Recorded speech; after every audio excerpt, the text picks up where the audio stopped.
Take a look at this, guys. Are you freaking kidding me? What is up with this? When I set out on this journey this morning, I never thought I was going to see someone free handling an emerald tree boa that's about 6+ foot long.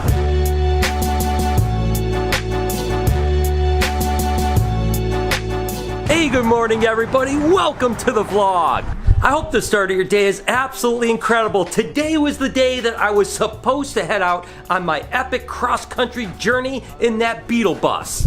But as it works out, the trip got delayed because, you know what? A 1967 Volkswagen Beetle bus doesn't travel across country with a broken transmission. So the good news is that we had some tests done before we left and the transmission wasn't working right. They tried to fix it all night, but unfortunately they couldn't get it fixed. That's okay. The trip is still going to happen. It's just going to be delayed a little bit. We have so much going on over the next short while. It gives me an opportunity to do some other things. With that said, I am super excited about today because me and Lori are still going to go and do the first leg of the trip, which was down to Indianapolis to a friend of mine's place that has an amazing collection. So we're just going to do a little day-and-a-half trip down there and check it out and see what it's all about. We're going to bring you guys along. So what do you say that we have an amazing day together? And do me a favor, down in the comments, let me know how the start of your day is and what's going on with you guys today. And while you're down there, smash that like button. What do you say we get on the road for this 5.5-hour journey and go take a look at some amazing animals? It's going to be an absolutely incredible trip.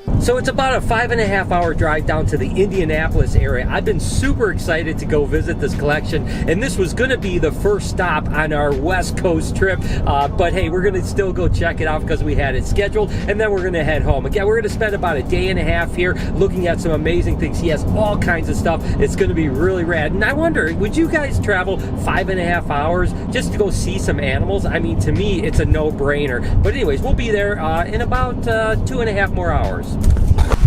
So I am here at my buddy Forrest and Desiree's place. What an amazing collection. We kind of tooled around for a few minutes and I realized myself, it is absolutely incredible. One of the coolest emerald tree boa, green tree pythons, and all kinds of other stuff. Amazing corn snakes. This is going to be incredible to show. But today, because we're kind of limited on time, we're probably going to just show off some really amazing emerald tree boas and some green tree pythons, and we'll see what else we get into. But regardless, this place is ridiculous. I cannot wait to share. Look at this right here. Oh my gosh, I don't even know where to start. So Forrest, tell me what you got going on here, man. So some of the proudest animals in my collection are from my late great friend Rico Walder. Oh, he's an amazing man. Yeah, he was the best northern emerald tree boa breeder that ever lived. He bred 10 pairs one year and got 10 litters. So. Yeah, which is ridiculous because breeding even one litter is difficult. So to do 10 out of 10, that is mastery. But this thing here is ridiculous. What is this? This is from the Miss Willie line. It's the most desirable line in pure northern emerald tree boas.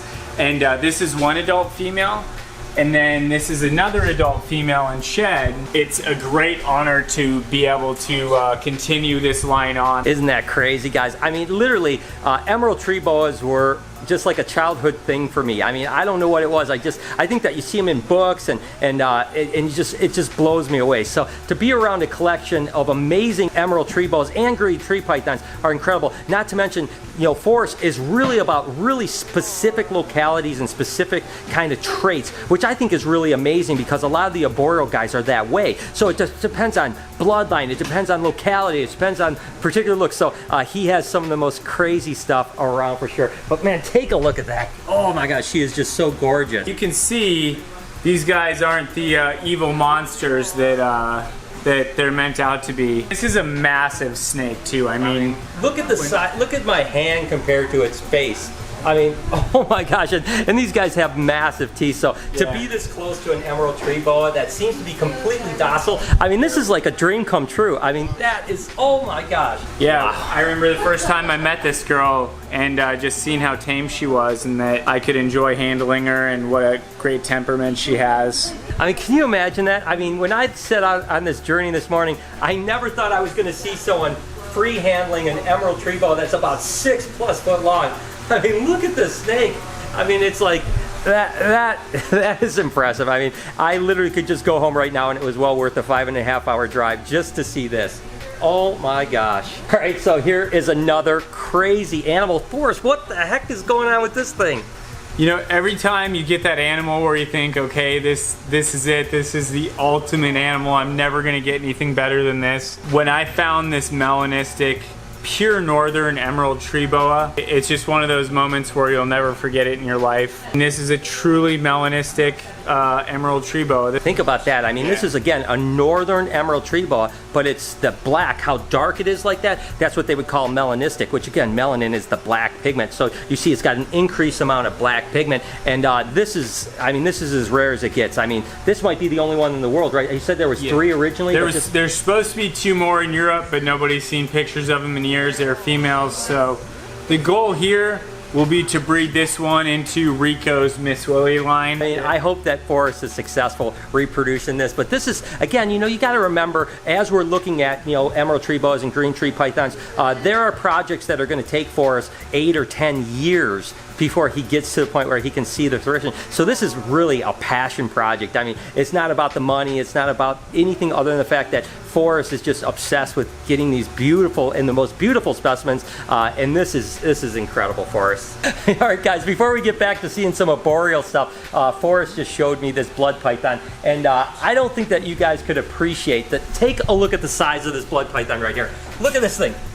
That is absolutely ridiculous. And of course, this blood python might be one of the biggest blood pythons in the world. This is, of course, a beautiful red blood python, but it's almost 7 foot or 7 foot plus. And what'd you say, 70 something pounds? Yeah, 70 something pounds, over 7.7 feet. 7.7 feet, a blood python. 7.7 feet and 70 pounds. I mean, I cannot, and look at how beautiful it is too. So not only is it tame, it's gorgeous, but it is absolutely the biggest blood python I have ever seen. Take a look at this thing.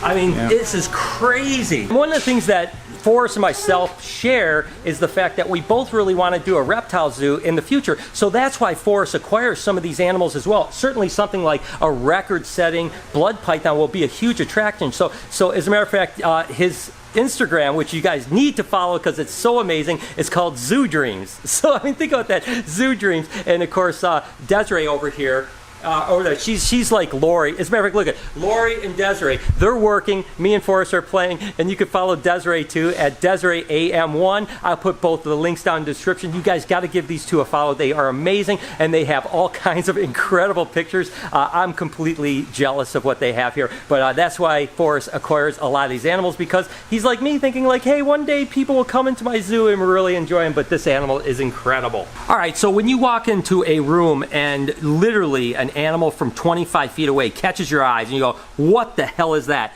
That's what happened with these animals here. Tell me, take a look at this, guys. Are you freaking kidding me? What is up with this? The lemon tree line chondros are probably the most famous line of designer chondros of all time.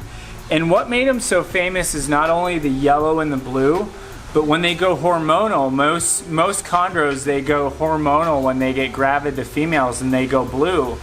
And what makes lemons so famous is the white on them. So you can't quite see this on her because we're not quite in season yet. But when you see all that white on her sides, that's gonna turn her white and blue. And so this is the last living female. And then this thing is ridiculous. Yeah, this one is a yellow neonate Biak. So there's yellow and reds, bred to the last living pure lemon male that died. You can see that white down the bottom of her scales, and wow, she is, I mean, my gosh, guys, seriously, is that one of the most amazing snakes? I mean, both of those are ridiculous, but I tell you what, looking at that is living art. I mean, that is the most spectacular two snakes. I couldn't imagine anything cooler than that. I mean, that is amazing. And the rarity of these guys, I mean, the fact that that's the last of its kind, that blood, and this is that same gene pool. Oh my gosh, Forrest, that's crazy. Another one that caught my eye from across the room were the Kofi Island canaries. The canaries are the ones that stay yellow. Now, green tree pythons typically are either red or yellow as babies. Most of them are yellow, and then they turn green as they get bigger. The Kofi Island canaries actually stay yellow. So take a look at that thing right there. Holy cow. Forrest, what is up with this, man? This is an adult changed animal. All of our designer lines come from somewhere, right? They come from the wild, like the lemon tree line is rumored to be from Papua New Guinea.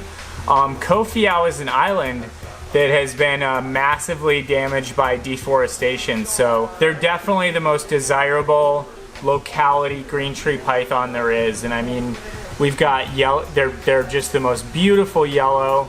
They've got white on them. Hopefully we can work on that deforestation issue and do some reintroduction and get these guys back to where there's a stable population on Kofiau Island. Think about that, guys. I mean, this is what I always talk about captive breeding, right? Is the fact that, you know, a lot of people just think it's the commercial side, but the truth is it's also the conservation side. The fact that forests and other people that are working with like Kofiau Islands that basically are non-existent in the wild, eventually we can reintroduce them to Kofiau Island if we can get the deforestation under control. So just think about that. It's not just about like selling snakes or doing things. It's about really, you know, preserving future generations. And take a look at this thing right here. Oh my gosh, what is this? So this one's just a personal, a personal friend of mine.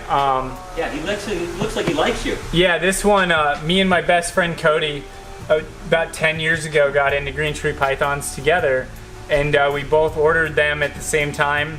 And I got this Biak Island green tree python 10 years ago. It's a female. And this is your first green tree? This is my first green tree python, yeah. Biaks have an enhanced feeding response, like a Cuban crocodile. They're not necessarily mean animals, but food is very scarce and they live in a very rough environment. So when there's a chance to feed, they're gonna strike, but they can be handled. It just makes me proud to say that I've had this animal for 10 years. And by the way, I'm going to steal that from now on. I'm going to talk about the advanced feeding response the next time I get bitten by a snake. I love that. That is my favorite new saying, advanced feeding response. You know, we could probably do 5 vlogs about the green tree pythons and emerald tree boas alone here, let alone all the other stuff that he has. But I have to cover this one because, you know, when people see these amazing yellow green tree pythons, another color phase would be the blue ones. And I want Forrest to kind of explain what the heck is up with those blue animals. So tell me what's going on. This is a blue here, right? Yeah, so they're all from the Trooper Walsh blue line, one of the greatest herpetologists of our time. And he decided to focus back in the 70s on blue green tree pythons. When we refer to blue green tree pythons, we refer to them as Walsh blue line, TW blue. These are 3 different versions of TW blue. This is a true blue animal. He started out green and then he's slowly gonna turn solid blue. This animal is from a guy named David D in Colorado.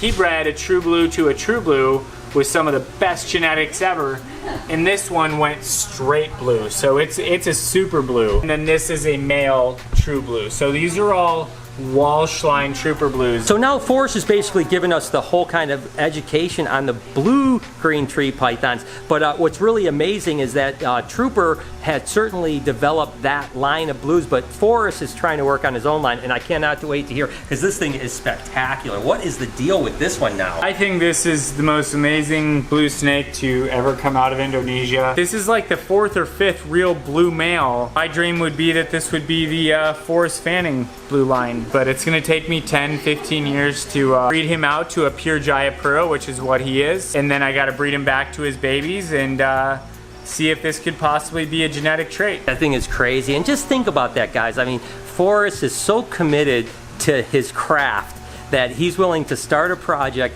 knowing that it's gonna take 10, 15 years, and then if he does prove it out, he deserves the right to have it called Fanning line. That to me is what really makes the difference between guys that are doing it for the passion of it and the guys that just jump into animals to make a quick buck. Obviously Forrest isn't in it to make a quick buck because he's so unbelievably committed to it, and that animal is amazing, and I tell you what, we need more people like you, Forrest. I appreciate it. Guys, I tell you what, it has been an amazing time. And again, we could spend the next 10 hours here looking at animals. I think that I'm going to have to make a trip back. Forrest is actually doing a couple new buildings as well as, like, you know, making a bunch of new cages in this building, a new bunch of stuff. So he's still kind of, you know, he's in the rearranging phase right now. So I want to come back in the next few weeks and really kind of to show off his amazing collection all the way around. But right now, I tell you what, this vlog could be 25 minutes, so I'm going to just end it here. Let me know down in the comments, number one, what your favorite thing that you saw here was, and number two, tell me if you want me to come back and what else you want to see. Remember to follow Zoo Dreams and Desiree AM1 on Instagram so that you can follow their other crazy stuff. I'm going to put all of the links to all of their social media stuff down in the description. Please do me a favor and follow them. I hope you guys enjoyed this incredible journey. You guys mean the world to me. Thank you so much for tuning in. I hope that you have an amazing day, evening, night, whatever you happen to be watching. Can you do me a couple favors, please? Can you smash that like button for me? Hit the notification bell so that you know when I'm going to post a video, which is every day at 9 o'clock in the morning Eastern Standard Time. Remember to be kind to somebody, and I promise I'm going to see you guys tomorrow.